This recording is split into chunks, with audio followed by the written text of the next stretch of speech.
چونکہ آج بھی کچھ حصہ اس کا تھا اور کل کے بارے میں سورہ یوسف، اور سورہ یوسف میں جو ایک اہم موضوع ذکر ہوا ہے وہ عفت اور پاک دامنی ہے۔ عموماً اردو میں جو لفظ جب آتا ہے نا تو وہ اپنا جو حقیقی معنی ہے، پاک دامنی کا لفظ عموماً جب اردو میں آتا ہے نا تو اس کا عورت کی طرف ہوتا ہے کہ عورت پاک دامن ہوتی ہے۔ عفت کا جو معنی ہے یا حتی اس پاک دامن لفظ جو اردو میں ہے، اس میں یہ فارسی کا ہے، وہ بھی پاک دامن مرد جس طرح پاک دامنی عورت کی فضیلت ہے، بعین ہی یہ روح کی کمال ہے پاک دامنی۔ اور روح جو ہے وہ مرد اور عورت نہیں ہوتا، یہ جو جسم ہے یہ مذکر اور مؤنث ہوتے ہیں۔ جو انسانی خصوصیات ہیں مثلا تقوی، وہ مرد اور عورت کے لیے دونوں کے لیے کمال ہے۔ مثلا سخاوت مرد اور عورت دونوں کے لیے کمال ہے۔ مثلا عدالت مرد اور عورت دونوں کے لیے کمال ہے۔ ان صفات میں مذکر اور مؤنث نہیں ہوتے۔ یہ عفت یعنی پاک دامن ہونا، یہ مذکر اور مؤنث میں تقسیم نہیں ہے۔ علامہ طباطبائی نے ایک بڑی جالب نقطہ اسی سورہ یوسف میں شاید ذکر کیا ہے کہ ہمارا بھی اسی طرح ہے اور عربوں میں اسی طرح رواج تھا کہ مثلا خدا نخواستہ کوئی ایسا واقعہ ہوا ہے، ایک بچے یا بچی کا کوئی سکنڈل بنا ہے، تو عربوں میں یہ تھا کہ جب ایسی بات یا ایسی کوئی خبر آتی تھی یا ایسا کوئی سکنڈل بنتا تھا تو شرمندہ وہ خاندان ہوتا جن کی بچی ہوتی تھی۔ یہ بعین ہی مطلب اس معاشرے وہ جن کا لڑکا ہے وہ سر اٹھا کے اوپر منہ کر کے سگریٹ پی رہے ہوتے ہیں بھائی، جنہیں ہمارے لیے تو کوئی مسئلہ نہیں ہے، شرمندگی ہے تو اس خاندان کے لیے ہے۔ انہوں نے کہا جتنا ڈوب مرنے کا مقام ہے نا ان کے لیے اس سے زیادہ نہیں تو کم نہیں ہے، ان کے لیے یہ ڈوب مرے جیسے اس خاندان کی وہ عفت تھی اور آبرو تھی، اس خاندان کی یہ ناموس اور عفت اور آبرو ہے۔ تو بہت ایک جو ہے نا تربیتی موضوعات میں بہت مہم موضوع جو ہے وہ عفت اور پاک دامنی ہے، خصوصاً جو ہے جوان کے لیے اس کو پتہ ہونا چاہیے قرآن اور مکتب اہل بیت میں عفت کی کیا اہمیت ہے، عفت کہتے کس کو۔ جتنا وقت تھوڑا سا ہے میں چند روایات جتنا وقت ہوگا قرآن مجید کی ایک دو آیتیں پڑھ دوں، وہ آگے آنی ہے ابھی سورہ نور۔ اس کو ایک مفسر نے نام ہی اس کا رکھا ہے منشور عفاف، یعنی اگر کوئی معاشرہ، کوئی تنظیم، کوئی تحریک چلنا چاہتی ہے کہ پورا پاکستان یا پورا لاہور کم از کم اس میں کوئی سکنڈل نہ آئے، اس حوالے سے تو وہ اگر آئین لینا ہو تو وہ قرآن مجید سارا ہی ہے اور مکتب اہل بیت، لیکن خصوصاً خواتین کو اپنی بچیوں کو ترجمے کے ساتھ سورہ نور پڑھانے کی بہت ترغیب ہے، چونکہ اس میں ایک آیت یہ ہے، آیت نمبر 67 ہے، وَلْيَسْتَعْفِفِ الَّذِينَ لَا يَجِدُونَ نِكَاحًا حتی یغنہم اللہ من فضلہ،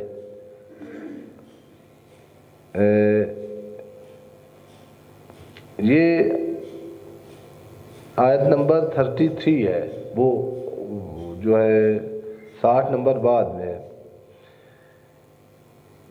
جو آدمی مالی اس پوزیشن میں نہیں ہے کہ ابھی ان کا نکاح ہو، شادی ہو جائے، ان پر واجب ہے کہ وہ عفت اور پاک دامنی کو اپنا شیوا بنائیں اس وقت سے پہلے کہ وہ یعنی اللہ ان کو غنی کرے اور وہ شادی کریں، اس سے پہلے عفت کو اپنا لباس بنائیں۔ وہ 60 نمبر ہے، یہ تو مردوں کے لیے ہے، یعنی مخاطب مرد ہیں، اسی طرح جس طرح مردوں کے لیے حکم ہے اس طرح خواتین کے لیے بھی ہے۔ اور یہ یہاں مؤنث کے صیغے ہیں، یعنی جو مخاطب ظاہراً خواتین کو کہا جا رہا ہے۔ این یستعففنا خیر لہن واللہ سمیع علیم۔ اگر وہاں کہا جا رہا ہے کہ اگر یہ کنڈیشن ہے تو اس طرح یعنی مطلب شادی کریں، اگر شادی میسر نہ آئے ابھی، یعنی کچھ ٹائم کچھ رکاوٹیں ہیں، تو عفاف اور پاک دامنی کو اپنا وہ شیوا بنائیں۔ یہ سورہ نساء پڑھ چکے ہم، اس میں من کان غنیا فلیستعفف۔ یہ جو ایسے بچے بیٹھے ہیں جوان، جو ظاہراً یہ کوئی ہوتا نہیں ہے، دونوں ابتلا ہوتے ہیں، اور دونوں قرآن مجید نے فقر کو بھی ابتلا کہا ہے، اور چند دن وہ یعنی اچھے پیسہ شیسا آ جانا، اس کو بھی سورہ اس میں والفجر میں ہے، وَأَمَّا الْإِنسَانُ إِذَا مَا ابْتَلَاهُ رَبُّهُ فَأَكْرَمَهُ وَنَعَمَهُ۔ جوادی عاملی صاحب کہتے ہیں کہ یہاں جس کو مبتلا کیا ہے اکرام اور نعمت کے ساتھ، اس کو عزت ہے، اکرام ہے، پیسہ ہے، یہ مبتلا ہے اس میں، یہ اس پر نہیں فخر کرنا چاہیے، بلکہ اس میں اس کے یعنی آنکھیں کھول لینی چاہیے کہ اس سے باہر کیسے آتا ہے۔ یہ کمرہ امتحان میں آپ چلا گیا ہے، پتہ چلنا ہے کہ کمرہ امتحان سے باہر نکلا کیسے۔ آگے اس کے مقابلے میں اما الانسان اذا ما ابتلاہ فقدر علیہ رزقہ، جب اس کو مبتلا کرتا ہے کم رزق دے کر، ایک مبتلا کرتا ہے رزق دے کر، دوسری ابتلا کرتا ہے رزق تنگ کر کے۔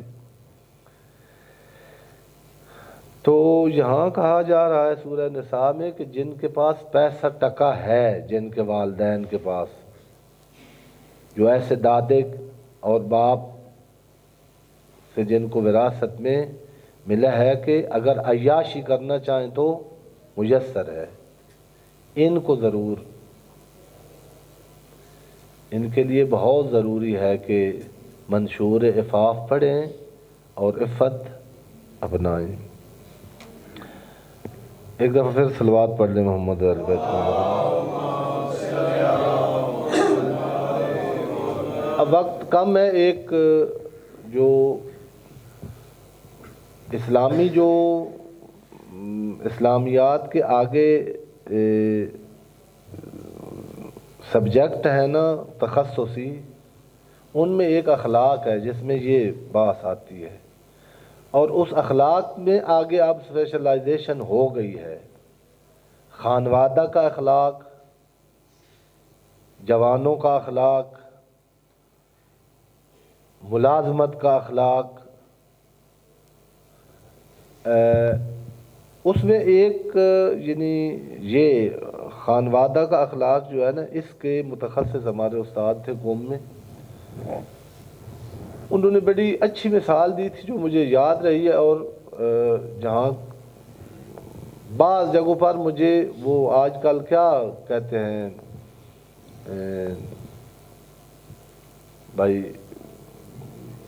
میری ویڈیو سن کا اس کا بیک کیا کریں مجھے وہ دیں کمنٹس، وہ تو نہیں میں مانگتا لیکن مجھے مطلب ملے ہیں کمنٹس بعض جگہوں پر، یعنی یہ بات جوانوں کو یعنی سمجھانے میں یعنی اچھی سمجھ آئی ہے۔ انہوں نے فرمایا تھا کہ یہ جو غریزہ جنسی ہے یہ آپ ایسے سمجھیں کہ جیسے ایک جانور انسان پالتو جانور پالتا ہے، کچھ طوطے پالتے ہیں، کچھ کبوتر پالتے ہیں۔ لاہور میں اب زیادہ شوق جو ہے کتے پالنے کا، چونکہ مغرب سے یعنی ہم نے امام ہمارا مغرب ہے اور وہ فلم جو دیکھتے ہیں تو اس میں بہرحال یہ چیزیں پالیں یعنی نہیں، بعض کا پالنے کا بہت یعنی کتا جب جس گھر میں ہوتا ہے تو ہر چیز نجیسی کرنی ہوتی ہے اس نے اور بھی نقصان ہوتے ہیں، نہیں اس کی ضرورت ہوتی ہے بعض جگہ۔ کتا اللہ کی بہت بڑی نعمت ہے، لیکن دیکھنا چاہیے کہ نعمت کس کا کہاں پر مصرف ہے۔ کتا بیڈ پہ سلانے کے لیے اللہ نے پیدا نہیں کیا، اور خمس نہ دیں اور کتے کی خدمت میں وہ پیسے لگ جائیں، یہ انحراف ہے۔ مثلاً وہ کہتے ہیں آپ کو کوئی ایسی کنڈیشن پیش آ جائے کہ آپ نے بھیڑیا پالنا ہے، بھیڑیا نام ہم نے سنا ہوا ہے، اس کی طبیعت اس کو مزہ آتا ہے چیرنے پھاڑنے میں۔ ایک تو کتا بھی بھوک کے وقت چیر پھاڑ کرتا ہے، اور بھی جانور ہیں جو گوشت کھاتے ہیں، جب بھوک لگے تو ان کی غذا ایک وہی دوسرے جانوروں کو مار کے کھاتے ہیں، لیکن وہ بھوک مٹانے کے لیے۔ یہ جو بھیڑیا ہے اس کی طبیعت میں اس کو مزہ آتا ہے چیر پھاڑ میں، جب تازہ خون اڑ اڑ کے اس کے اوپر پڑتا ہے اور آگے بھیڑ اور بکری تڑپتی ہے، یہ مزہ لیتا ہے۔ اس کی طبیعت میں اور سرنوشت میں چیر پھاڑ ہے۔ یہ چیر پھاڑ کر رہا ہو تو آپ دیکھیں کہ یہ جو ہے نا اب فطرت کے مطابق ہے، جب کہیں نہ کرے تو وہاں دیکھیں کہ یہ بیمار ہے یا اس کو کوئی مسئلہ ہے۔ انہوں نے فرمایا کہ یہ بعض اوقات آپ کو نہیں عرض کیا کہ بعض اوقات کتے کو پالنا پڑتا ہے اپنی ضرورت کے مطابق، جب بندہ ایسی جگہ پر رہتا ہے کہ یعنی وہ کتا کافی سیکورٹی کرتا ہے انسان کی، تو اس کی بھی ضرورت ہے۔ کہتے ہیں اس بھیڑیے کی تولید نسل کے لیے انسان کو ضرورت ہے۔ جیسے کتے کو وہ سکھاتے نہیں ہیں، وہ ہے بھی کتا یعنی جہاں اس کا ایک آزاد مطلب جانور ہے، لیکن سکھانے والے اس کو ایسے سکھاتے ہیں کہ وہ اتنی خدمت کرتا ہے شاید کوئی عام یعنی رکھا ہوا جو نوکر اور وہ نہیں، بہت سارے کام وہی کتا جو جس کا کام اپنے پرائے کو بھونکنا ہے اور جگہ جگہ پر گندگی پھیلانا، اور وہ اس کو جب سکھایا جاتا ہے، جب اس کو فرما رہے یہ بھیڑیا آپ کے اندر جس دن آپ پیدا ہوئے ہیں اس دن یہ آپ کے اندر بندھا ہوا ہے چھوٹا سا، آگے آ کے اس کی ایک ڈیوٹی ہے، آپ کی تولید نسل ضروری ہے، اور وہ اسی سے آپ نے خدمت لے کے پہلے بھی کئی دفعہ مثال دی ہے کہ اس کی آواز انسان کو نہیں آتی۔ یہ جو بچے بیٹھے ہیں ان کو اگر اب یعنی میں نے ایسے تجربہ کیا ہے کہ چھوٹے بچوں کو ایک دفعہ میں نے کہا کہ آپ شادی کرو تو وہ بڑا غصے ہو کہ جو جتنا ہو سکتا تو اس نے کہا تھا کوئی اچھی بھی بات کر لیا کرو کسی وقت۔ میں نے اسی وقت اس کو کہا تھا اس دن کہ چند سال گزرنے دیں، اور یہ جب اتنے سال میں آپ داخل ہونا ہے میں خاموش ہوں گا، اور آپ نے کہا نہ کہ آپ کو کوئی نہیں ہے کوئی میری مطلب کوئی کرتے۔ یہ ایک وقت میں آ کے نا وہ جیسے وہ پہلے سم کہتے تھے 2 منٹوں کے بعد گھنٹے کے بعد ایکٹیو ہو جائے گی، یہ سم رکھی ہوئی ہے اور اس نے ایک وقت جب بہن بھائیوں نے چھوڑ کے جانا ہوتا ہے نا اور ماں چلی جاتی ہے دنیا سے، ایک سہارا، ایک وہ سارا جو عورت کے ہاتھ میں اور لہجے میں اللہ نے مرد کے لیے سکون رکھا ہے، وہ اس کو اب ضرورت ہوتی ہے، بچھڑ گیا رشتوں سے، اور اس کے لیے وہ سم ایکٹیو ہوتی ہے اور وہ خواہش. لیکن جیسے خواہشوں کو اپنے ہاتھ میں شیطان لے کر وہی ضروریات کو قاتل بنا دیتا ہے. پیٹ ضرورت ہے، اور آپ دیکھیں کہ پیٹ کی خاطر کتنے انسان نے نقصان کیے ہیں. یہ کربلا کا جو نقصان اسلام کا ہوا ہے، یہ پیچھے پیٹ تھا ایک طرف. عمر ابن سعد،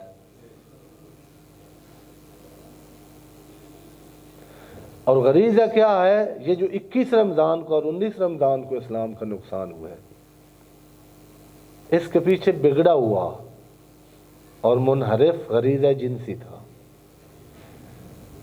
یہ تہجد گزار تھا کسی زمانے میں یہ بندہ اب، اور علی کی فوج کا سپاہی. قطام اس کے سامنے اس کو دکھا کر شاید کائنات کا سب سے بڑا جرم اس سے اس ذریعے کرائے گا. وہ ٹائم کم ہوتا ہے. اس استاد نے کہا تھا کہ آپ نے اب کیا کرنا ہے، کتے کو ٹریننگ دینے والوں کی دیکھیں کوئی فلم، وہ کیا کرتے ہیں اس کے ساتھ. اس نے کہا اس کتے کو ٹریننگ کیسے دینی ہے. یہ جو علی کے سپاہی کو علی کا قاتل بناتا ہے، آپ علی والے ہو، لیکن وہ چیز جو سپاہی سے قاتل بناتی ہے وہ آپ سب کے اندر ہے. اور خیال رکھنا کبھی کل آپ امام زمانہ کے لیے تلوار لے کے آپ نہ نکلے ہوئے ہوں. کرنا کیا ہے اس کو؟ انہوں نے کہا تھا کہ ایک دو کام کرنے ہوتے ہیں. اس درندے کو ایک جی بھر کے کھانا نہ دیں. جس دن اس کا پیٹ فل ہوا نا 100%، اس دن یہ اپنی حرکت کرے گا. جن بچوں کی شادیاں نہیں ہوئی نا، بچوں اور بچیوں کی، آپ ڈاکٹروں سے ملیں والدین، جن ان کی غذاؤں کا نقصان بھی کوئی نہیں. وہ یہ میں جب ہم ہاسٹل میں ہوتے تھے ایران، تو پتہ چلا کہ یعنی بہت سارے ادھر ان میرڈ ہوتے تھے، لیکن کچھ مطلب کوئی اگر شیطان کا بچہ نہیں ہے تو بڑا یعنی جسمانی طور پر وہ کوئی فشار نہیں ہوتا تھا. پھر ہمیں پتہ چلا کہ ہمارا جو کھانا آتا ہے اس میں کچھ وہ خدا نخواستہ کچھ ڈیمیج ہے، وہ نہیں یہ کچھ عرصے کے لیے مطلب کچھ غذائیں ہوتی ہیں جو ہاں جی بہت ایسی غذاؤں کا استعمال کریں. اگر ابھی آپ کو پتہ ہے کہ میری اولاد جوان ہے اور ابھی تک شادی، اول تو بہت غلط بات ہے کہ یہ پڑھ رہا ہے اور اس کی نوکری لگنی ہے. یہ ایک مشرکانہ اور ملحدانہ فکر ہے. پڑھ گیا، اس کو ڈگری مل گئی اور اس کی عفت پارا پارا ہو گئی، تو اس کو کیا کرو گے پڑھا کے؟ وہ ڈگری کدھر جائے گی؟ کیا کرو؟ لیکن ایسا ہے تو ایک انہوں نے کہا تھا کہ غذا کا خیال رکھیں، اور دوسرا انہوں نے کہا کہ اس بھیڑیے کی طبیعت میں یہ ہے کہ بے شک یہ مرا ہوا ہو، یہ جب بیمار ہو، اس کی ٹانگ ٹوٹی پڑی ہو. آپ نے دیکھا ہے کہ بچے کئی دفعہ واقع ہوا ہے جب چڑیا گھر دیکھنے جاتے ہیں تو شیر کو چھیڑ چھاڑ کرتے ہیں. آپ ہاتھی کو چھیڑ چھاڑ کرتے رہے کچھ نہیں ہوگا، ہرن کو چھیڑ چھاڑ کرتے ہیں بچے کچھ نہیں. لیکن وہ بھوک سے مرا ہوا شیر، اس کو جب بار بار چھیڑا جاتا ہے نا تو وہ اٹھ کے حملہ کرتا ہے. یہ چھیڑ چھاڑ اس درندے کی آج کل کا میڈیا ہے، جو اب ہم کہہ بھی نہیں سکتے بچیوں کو کہ فون رکھ دیں، چونکہ اس نے کہنا ہے کہ میں کلاس لے رہا ہوں اس پہ.